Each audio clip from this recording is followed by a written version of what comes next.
ये इलेक्ट्रॉन है, इलेक्ट्रॉन सब ये वाला तार है, ठीक है, यही वाला है। हाँ, कॉपर का तार है। अब उतना पतला बनाएंगे तो ये सब कहाँ लिखेंगे, इसीलिए थोड़ा बड़ा बना दिए। ये कॉपर वाला तार है। कॉपर का जो तार इसमें डाला गया है, तो कोई भी तार अब रहेगा तो दो छोर होगा ना, दो किनारा, दो सिरा होगा। तो डाल दिए, एक सिरा का नाम P रख दिए, दूसरे सिरा का नाम Q।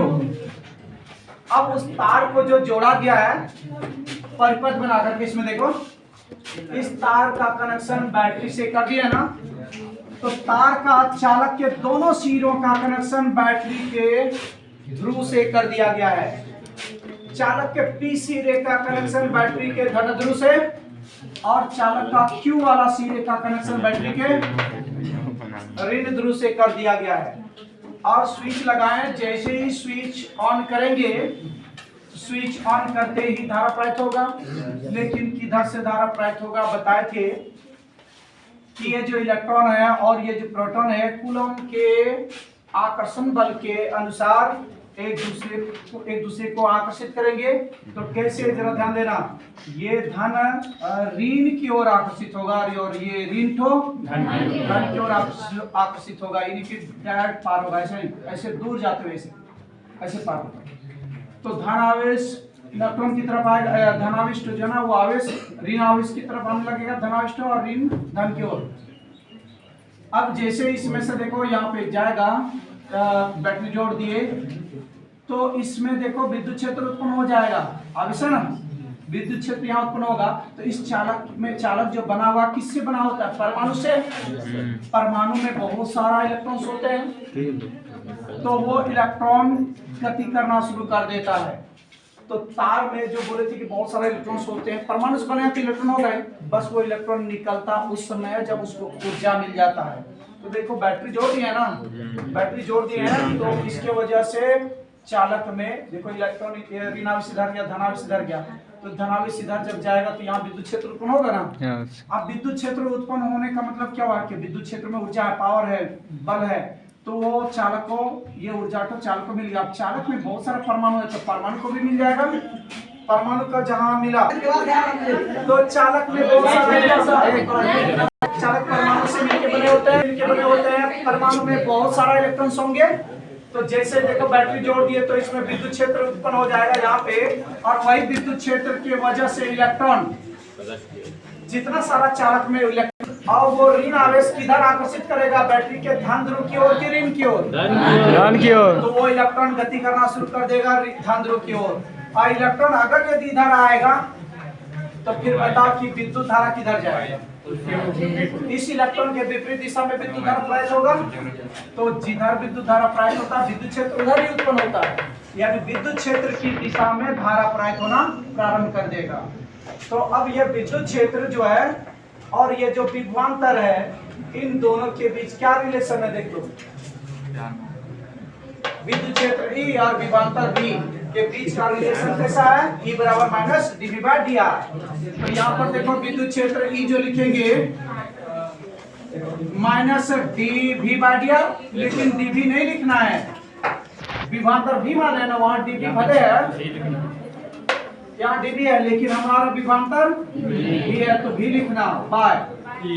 उसके बाद देखो वहां पे dV बाय dr है, r दूरी, तो हमारा देखो चालक के बीच का दूरी जो है L है, तो L लिखेंगे। अब इसके बाद जैसे मॉडुलस चिन्ह डालेंगे, E बराबर V बाय L हो जाएगा। इसको समीकरण फर्स्ट मानेंगे। फिगर बन गया ना। चलो नीचे एक लाइन लैंग्वेज लिखो जल्दी। चालक में जो इलेक्ट्रॉन है वो विद्युत क्षेत्र में आ चुका है। तो विद्युत क्षेत्र में जब रहेगा तो इलेक्ट्रॉन पर लगने वाला विद्युत बल का फार्मूला देखो क्या होगा, वेक्टर F बराबर minus E into capital E। अब मॉडुलस चिन्ह जैसे ही डालेंगे तो माइनस सब खत्म हो जाएगा, तो बचेगा F बराबर ए स्मॉल इंटू कैपिटल E। अब F लिखो, F बराबर M है। जहां पे लिख देना कि क्या लिखे हैं, जहां m बराबर इलेक्ट्रॉन का द्रव्यमान,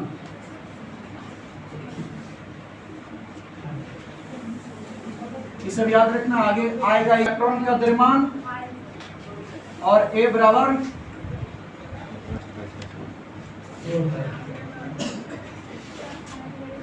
शॉर्ट में लिखो खाली, a बराबर त्वरण, a बराबर त्वरण, शॉर्ट में खाली तो हाँ।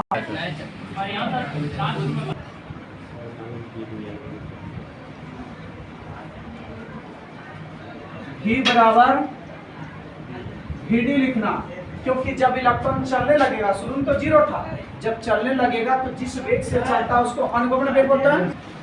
इलेक्ट्रॉन तथा आयन, इलेक्ट्रॉन तथा आयन के टकराने में लगा समय,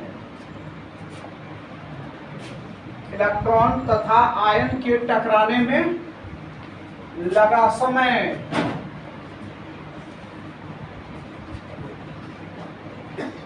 इलेक्ट्रॉन तथा आयन को टकराने में लगा समय, लगा समय। तो समय को किससे सूचित करते हैं, किसे? तो लगा समय t बराबर यहाँ लिखना टाउ। अब ये टाउ क्यों लिखे, क्योंकि जब इलेक्ट्रॉन आयन सब टकराता है तो दो टकरों के बीच का समय अंतराल को विश्रांति काल टाउ कहा जाता है। तो इसलिए इलेक्ट्रॉन और आयन को टकराने में जो लगने वाला समय है उस समय को विश्रांति काल टाउ बोला जाता है। यहाँ लिख लो टाउ बराबर विश्रांति काल।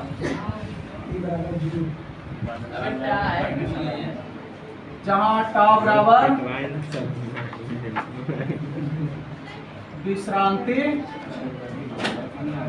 काल, टाउ बराबर विश्रांति काल हो गया। चलो अब लास्ट लाइन नीचे लिख लो, अतः गति के प्रथम समीकरण से, अब वो क्या लास्ट लाइन है, लिखो अतः गति के प्रथम समीकरण से,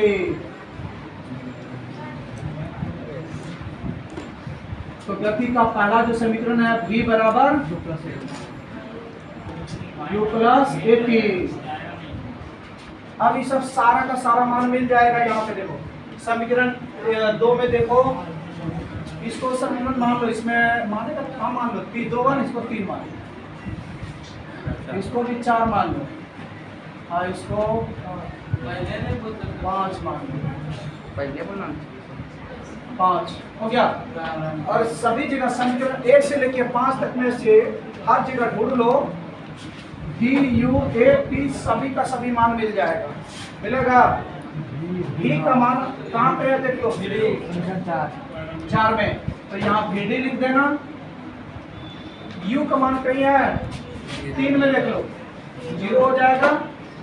और A का मान कहाँ पे है, समीकरण 2 में, तो यहाँ पे A का मान समीकरण 2 में है small e capital E by m और इनटू स्मॉल t भी है, टाउ है। तो दिस इम्प्लाइज VD बराबर, यहाँ लिख सकता है यूजिंग इक्वेशन 2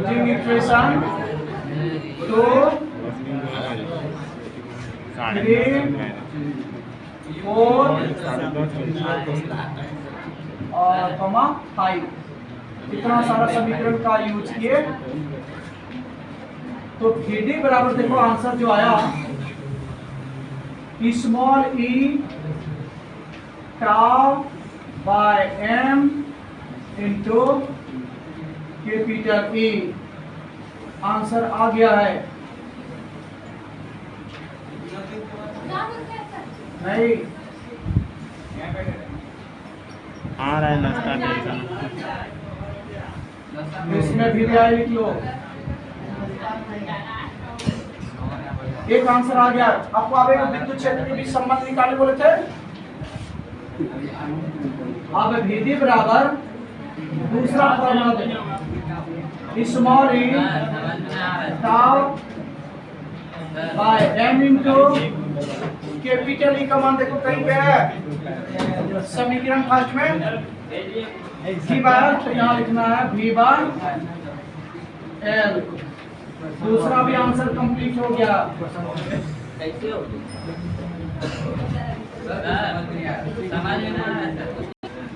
डी समानुपाती ई उतारो ना समझा देंगे।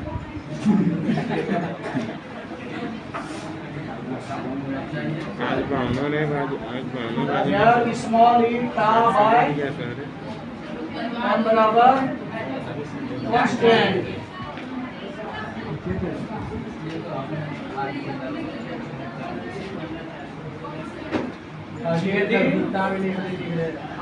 समानुपाती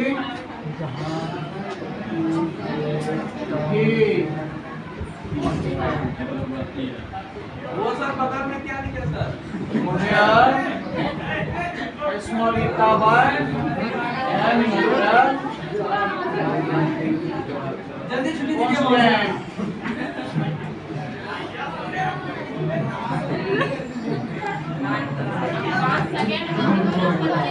डी समानुपाती 1 by L।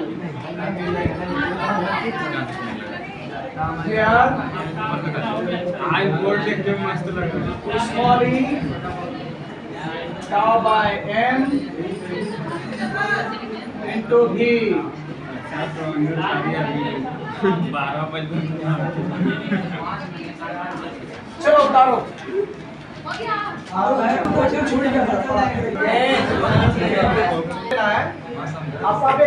अपवाद जो होगा कहाँ पे होगा, किसका होगा डी और भी उसका चालक के सिरों के बीच उत्पन्न विभवांतर भी के बीच संबंध निकालना। तो आखिर ये सब इलेक्ट्रॉन का आंदोलन वेग कहाँ पे होगा, चालक में होगा और इलेक्ट्रॉन का होगा। इसीलिए सबसे पहला काम चालक को मानना पड़ेगा। चालक में धारा भेज रहे हैं ये मानना होगा, जो कि यहाँ पे देखो मान लिया कि L लंबाई का एक तो चालक है और चालक के जो है ना सिरों के बीच में जितना विभवांतर उत्पन्न होता है उसको भी मान लिए। देखो विभवांतर भी है उसको मान लिए। तो मान लिए माना L लंबाई का एक चालक है जिनके सिरों के बीच उत्पन्न विभवांतर भी है।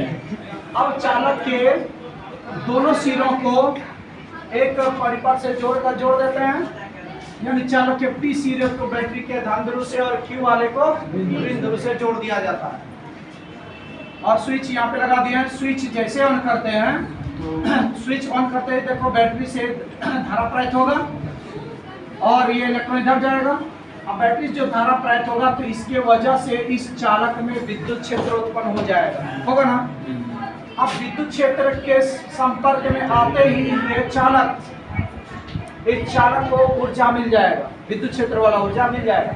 ऊर्जा मिलते ही चालक में जो बहुत सारा परमाणु है जिसके कक्षा में इलेक्ट्रॉन बहुत सारा है, वो कक्षा में इलेक्ट्रॉन जो है ना ऊर्जा मिलते ही सतह में आ जाएगा, बाहर आ जाएगा। बाहर आने के बाद गति करेगा, किधर गति करेगा, तो कूलम के नियम के अनुसार दो विपरीत आवेश एक दूसरे की ओर आकर्षित होते हैं।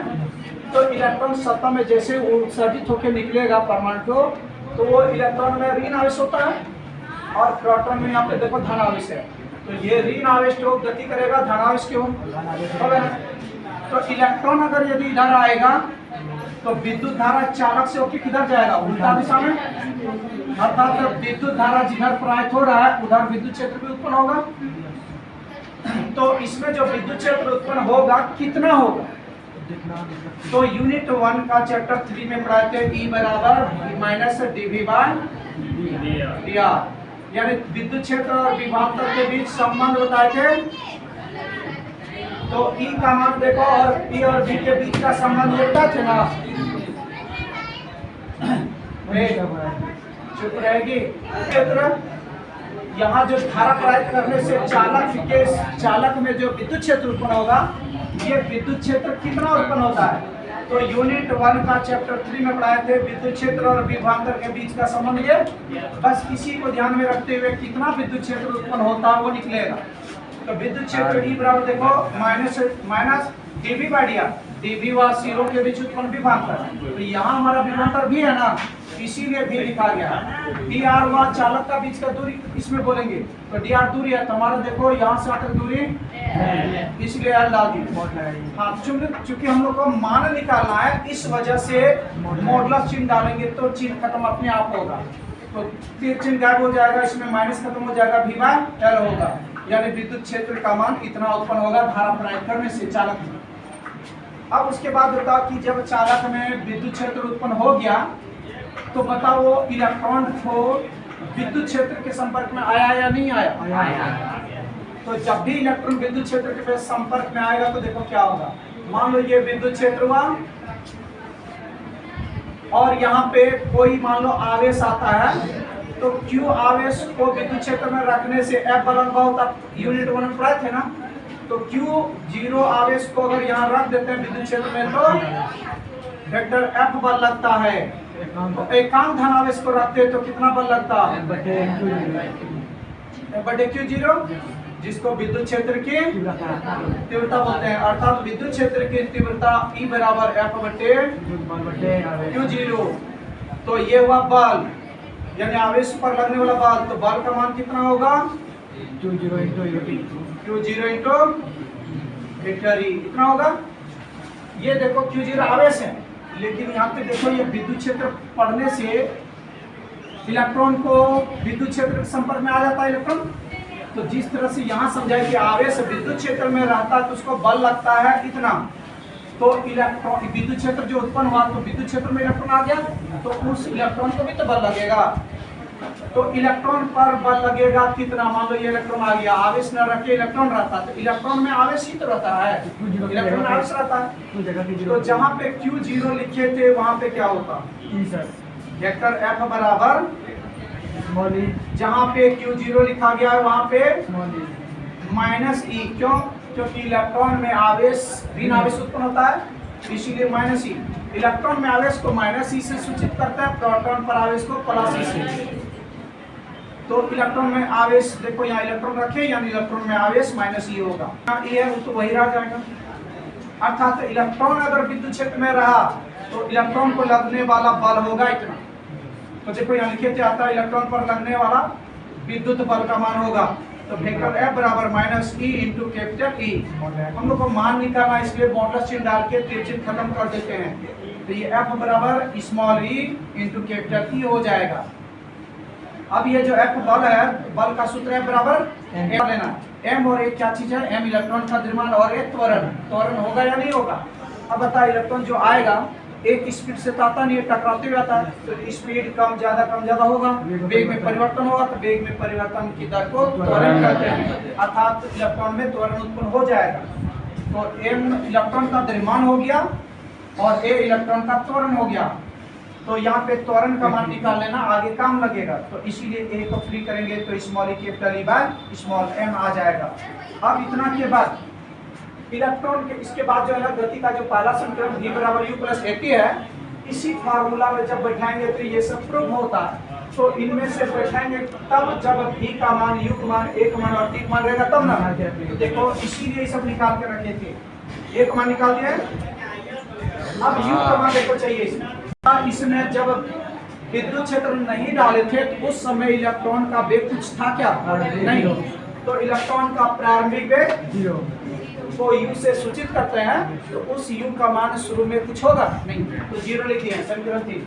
अब जैसे विद्युत क्षेत्र इसमें उत्पन्न हुआ तो इलेक्ट्रॉन गति करना शुरू कर देता है, तो इलेक्ट्रॉन और चालक में जिस औसत वेग से एक दिशा में प्रवाहित होता हुआ माना जाता है उसे अनुगमन वेग वेलोसिटी बोलते हैं। तो इलेक्ट्रॉन जब चलने लगा तो अंतिम वेग को भी लिख लिया, और उस भी का मान क्या लिखेंगे? vd, क्योंकि जिस वेग से चलता है उस वेग को अनुगमन वेग बोलते हैं vd, इसलिए अंतिम वेग vd मान लिया। उसके बाद इलेक्ट्रॉन ऐसे जा नहीं सकता है क्योंकि इलेक्ट्रॉन बहुत सारा है, टकराते जाएगा, तो एक बार जब टकराता है फिर दूसरी बार टकराता है, तो दो क्रमागत टकराओं के बीच का समय अंतराल को विश्रांति काल कहा बोलते हैं। तो इलेक्ट्रॉन तथा आयन के टकराने में जो लगा समय होता है वो समय विश्रांति काल का रहता है, इसीलिए समय को टी लिख के लिए आप विश्रांति काल हुआ।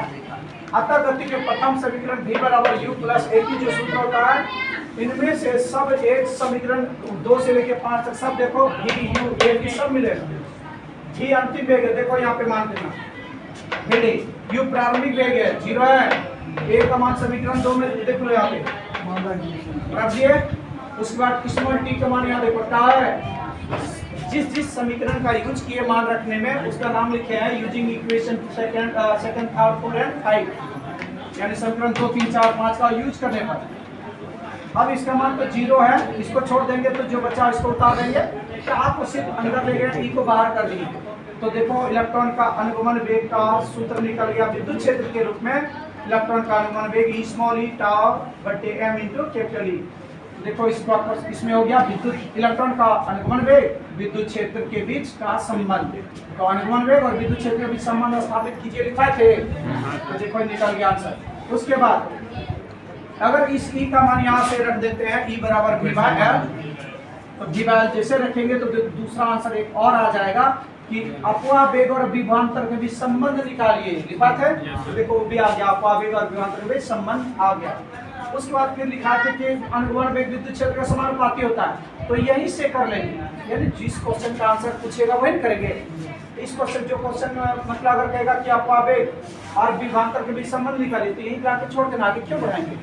अगर अपवाह वेग और विद्युत क्षेत्र के बीच संबंध निकालने बोलेगा तो यहीं लाके छोड़ देना, जो बोलेगा बस उसी को करना है। तो ये आंसर आया अपवाह वेग और विभवांतर के बीच का संबंध। उसके बाद फिर देखो यहाँ पे ब्रैकेट वाला जितना है सभी को कांस्टेंट मान लेंगे, तो फिर बराबर कांस्टेंट मिलाकर समानुपाती चिन्ह होगा, तो भेड़े समानुपाती ई। देखो सिद्ध हो गया कि इलेक्ट्रॉन का अनुगमन वेग विद्युत क्षेत्र के समानुपाती होता है। फिर इससे देखो इसको सब मिला के समानुपाती चिन्ह कांस्टेंट मान लेंगे, तो बराबर और ये सब कांस्टेंट मिला करके समानुपाती चिन्ह होगा, तो भेड़े समानुपाती सिर्फ हो जाएगा भी। देखो सिद्ध हो गया कि इलेक्ट्रॉन का अनुगमन वेग विभवांतर के समानुपाती। उसके बाद फिर यहाँ से इसमें से देखो ये वाला और भी वाला सब मिला के समानुपाती चिन्ह लिखेंगे, तो भेड़े समानुपाती 1/L हो जाएगा। तो देखो इसमें L जो है नीचे हुआ भेड़े ऊपर, तो इलेक्ट्रॉन का अनुगमन वेग चालक की लंबाई के क्लियर हुआ। एक चीज ध्यान रखना इसमें इलेक्ट्रॉन का अनुगमन वेग किनके समानुपाती होता है, किनके व्युत्क्रमानुपाती होता है। इसमें पहला जो था यहाँ पे देखो ये वाला देखो यहाँ अनुगमन वेग विद्युत धारा के अनुगमन वेग देखो विद्युत क्षेत्र के अनुगमन वेग विभवांतर के और अनुगमन वेग लंबाई चालक लंबाई के समानुपाती रहते हैं। तो ऑब्जेक्टिव क्वेश्चन इससे पूछता है कि अनुगमन वेग किनके समानुपाती होता है, तो किनके समानुपाती खाली तो याद रख लेना, और व्युत्क्रमानुपाती सिर्फ लंबाई के बाद। अगर टाउ का मान अगर यदि इसमें एक स्टेप बढ़ाना चाहेगा तो यहाँ से बढ़ा सकता है इस जगह से या तो इससे जब बढ़ाएंगे तो फिर ऐसा हम लोग और लिख सकते हैं आगे। टाउ को जो है ना फ्री कर देना, तो ई एम और ई को कांस्टेंट मान लेंगे, तब फिर यहाँ पे लिख देंगे टाउ, यानी अनुगमन वेग विश्रांति काल के समानुपाती होता है। होगा ना ऐसा, समझ में आया ये।